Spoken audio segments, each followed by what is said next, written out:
estimadas companheiras e companheiros deste momento, as nossas reflexões deste instante, nós as basearemos no livro A Vida Escreve, de Hilário Silva, psicografia, esse texto de Francisco Canto Xavier, Na Hora do Passe. Relata um amigo espiritual que José Petitinga, distinto trabalhador da seara espírita na cidade de Salvador, da Bahia, certa feita, nas suas lides, um grande trabalhador da área, recebera um companheiro novo no grupo de trabalho. Esse companheiro chegou bastante entusiasmado, trazendo com ele umas perspectivas novas, uma ampliação do entendimento da assistência social, da caridade. E ele logo interpela a José Petitinga: escuta, não seria interessante se nós nos colocássemos ao trabalho com toda a intensidade possível, utilizando todos os recursos que nós temos à disposição? Disse Petitinga: eu também penso isso. Eu acho que nós devemos sim fazer um trabalho desse. Que acha, Petitinga, de nós levantarmos um orfanato para acolher as crianças sem família? Vemos muitas crianças perambulando pela rua. Olha, um projeto notável, disse o dirigente da casa espírita. Um sanatório, quem sabe, para acolher os obsediados, disse aquele novo membro que chegava. Projeto de longo alcance, muito importante para acolhermos e socorrermos as dores daqueles que sofrem. Olha, meu irmão, disse aquele novo companheiro, tenho andado por todos os quadrantes da cidade e observo a necessidade de socorrermos aqueles nossos irmãos de rua, os companheiros da mendicância. Olha, o plano é uma bênção, disse Petitinga, e um lar para velhinhos necessitados. Velhinhos que a família não pode mais ficar com eles ou que a família não quer mais dar-lhes assistência. Que notável projeto, respondeu o amigo.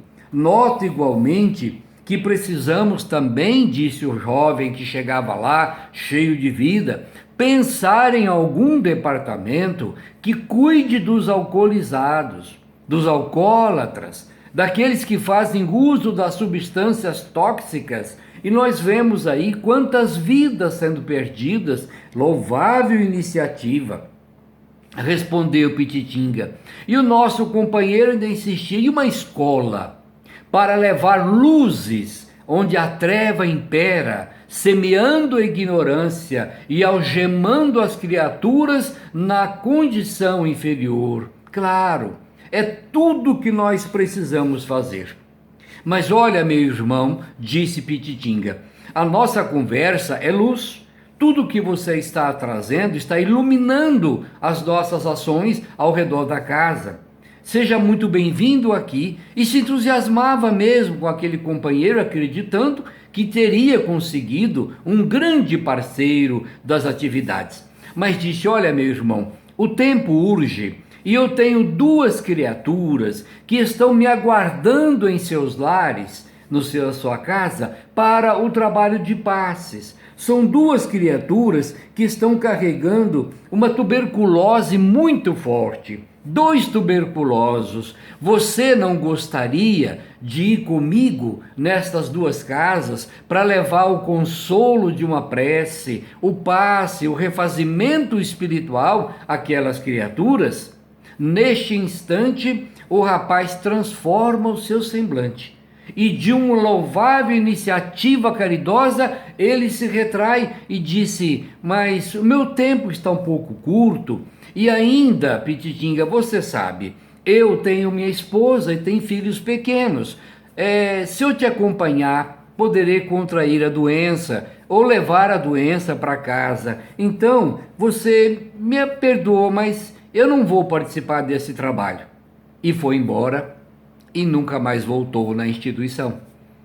Companheiros, quantos são aqueles que batem à porta das casas espíritas, dos núcleos de assistência social e de promoção humana, trazendo consigo toda uma vestimenta de entusiasmo, toda uma vestimenta de iniciativas.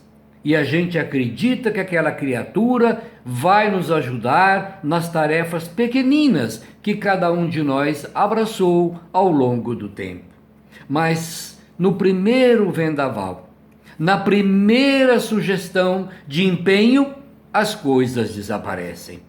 Veja como falta a perseverança, como é bonita a tribuna, o púlpito, o palco, onde as pessoas se vangloriam pelos discursos, mas como é pesada a tarefa do dia a dia.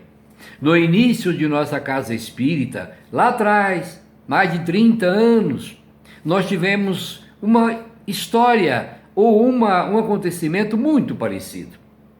Um companheiro que já frequentava a casa há algum tempo, chegou-nos e disse: olha, nós temos um trabalho que nós estamos fazendo e nós fazíamos na favela Ipiranga. Nós levávamos lá aos domingos alguns alimentos, algumas famílias, uma prece, um passe e o evangelho. Fazíamos isso, era a mocidade de Humberto de Campos que fazia. Mas esse companheiro chegou e falou: mas nós precisamos fazer mais. Nós precisamos construir lá no meio da favela um local para agasalhar aquelas criaturas e dar asos mais fortes à nossa iniciativa. Nós já tínhamos as atividades do grupo pequeno, na luta que vocês conhecem, do dia a dia de cada um, nos seus afazeres, das suas dificuldades. Nós estávamos ali fazendo o que dava para fazer. Mas aquele companheiro revestiu-se de um entusiasmo e achou que tinha que fazer bem mais do que estava sendo feito. Seria o ideal.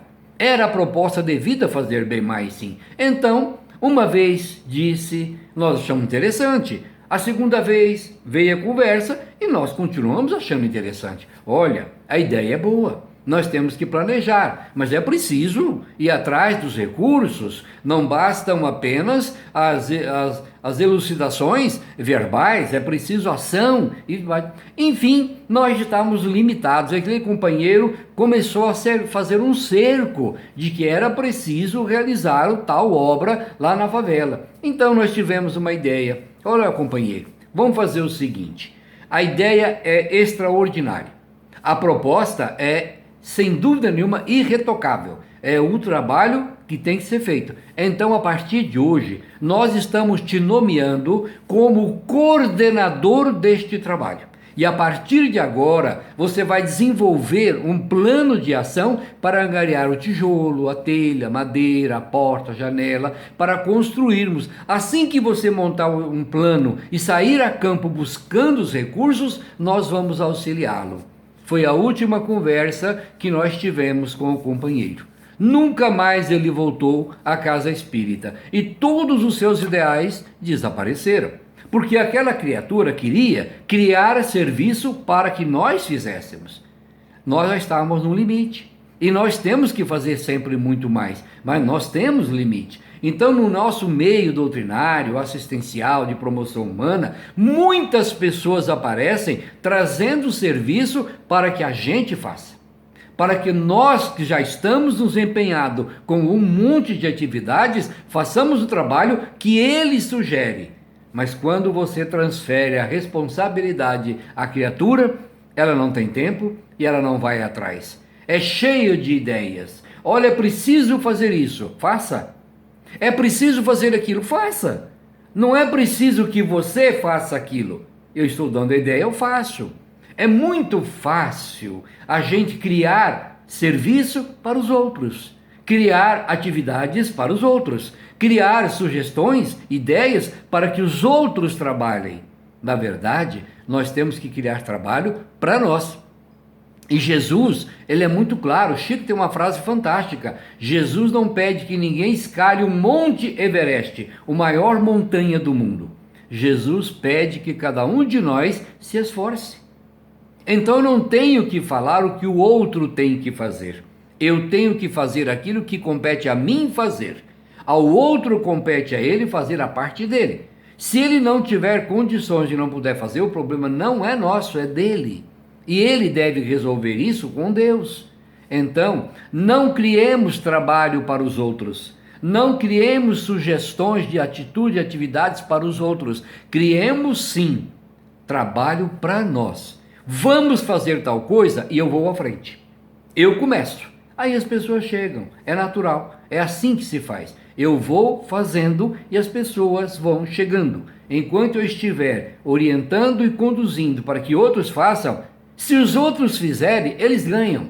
E eu perco, porque eu não fiz. Eu não vou ganhar porque eu falei que era preciso fazer. Eu vou ganhar se eu fizer em benefício meu mesmo. Então, no caso daquele senhor, daquela criatura, chegou lá para o Pititinga, trouxe 1000 ideias. Quando ele pediu apenas para acompanhá-lo no passe, ele já refugou, ficou com medo de ficar doente.